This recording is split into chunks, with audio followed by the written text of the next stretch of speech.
আসসালামু আলাইকুম ওরহমতুল্লাহ ওবরকাতু। আজ পবিত্র শবে বরাত। এই শবে বরাতে বিশেষ একটা আমল আছে, সেটা হচ্ছে সালাতুত তাসবিহের নামাজ।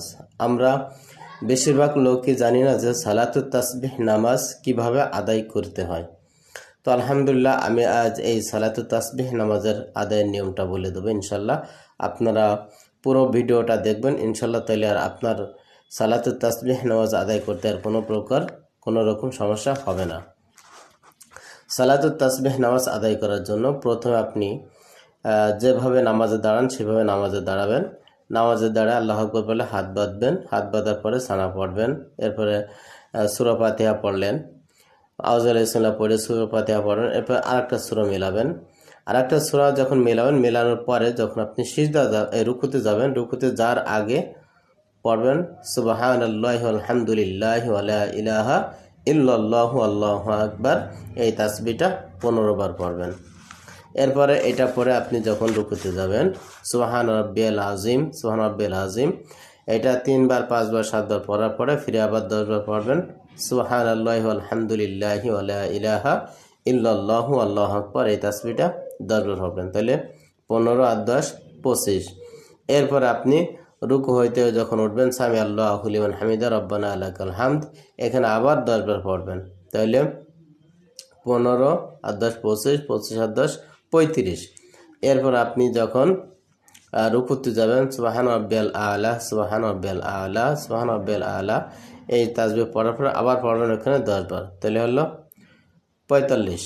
আবার যখন আপনি উঠবেন, রুকু সিজদা থেকে উঠবেন, উঠে আবার আল্লাহু আকবার বলার পরে আবার বসে পড়বেন 10 বার। তাহলে হচ্ছে কত?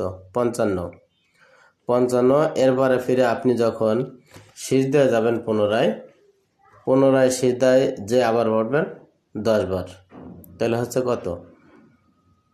65। এরপরে ফিরে যখন আপনি আল্লাহু আকবার করে সিজদা থেকে উঠবেন, একবারে উঠে যাবেন না, নিচে বসবেন, বসে আবার পড়বেন 10 বার সুবহানাল্লাহি আলহামদুলিল্লাহি ওয়া লা ইলাহা ইল্লাল্লাহু আল্লাহু আকবার। তাহলে এই যে হয়ে গেল 75 বার। আপনি প্রতি রাকাতে 75 বার করে পড়বেন। আর এটা যদি আপনি পড়েন তাহলে ইনশাল্লাহ আপনার 4 রাকাত নামাজে 300 বার হয়ে যাবে। আর এই সালাতুত তাসবিহ আপনার 4 রাকাত নামাজে 300 বার পড়তে হয়। এই 300 বার পরে আপনি যখন এই যেভাবে আমি বলেছি সেম এই একই নিয়মে আপনি প্রত্যেক রাকাতে 75 বার করে পড়বেন, তাহলে আপনার 300 বার হয়ে যাবে ইনশাল্লাহ।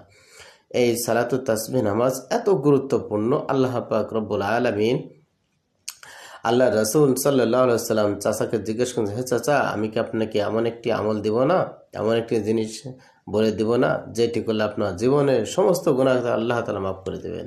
বলছে, হ্যাঁ বাচ্চা, তুমি তাড়াতাড়ি বল আমাকে। আল্লাহ রাসূল সাল্লাল্লাহু আলাইহি ওয়াসাল্লাম সালাতুত তাসবিহ নামাজের কথা বললেন। এজন্য আসুন আমরা সকলে এই সালাতুত তাসবিহ নামাজের আমলটা করতে পারি। প্রত্যেকটা মানুষের এই আমলটা করতে হবে। হয়তো প্রতিদিন একবার, না হলে সপ্তাহে একবার, না হলে মাসে একবার, না হলে 6 মাস পর একবার, না হলে বছরে একবার, তা না হলে আপনার সারা জীবনে একবার হলেও এই নামাজটা পড়তে হবে। আল্লাহ পাক রব্বুল আলামিন আমাদের সকলকে এই নামাজটি পড়ে এবং এই নামাজের পরে আল্লাহ খাঁটি তওবা করে আল্লাহ তাআলার দরবারে যদি আমরা হাত তুলি, কান্নাকাটি করে, আল্লাহ তাআলা আমাদের সকলকে মাফ করে দেবেন। এই আমলটা আমরা সকলে করতে পারি। আখিরু দাওয়ানা আলহামদুলিল্লাহি রাব্বিল আলামিন।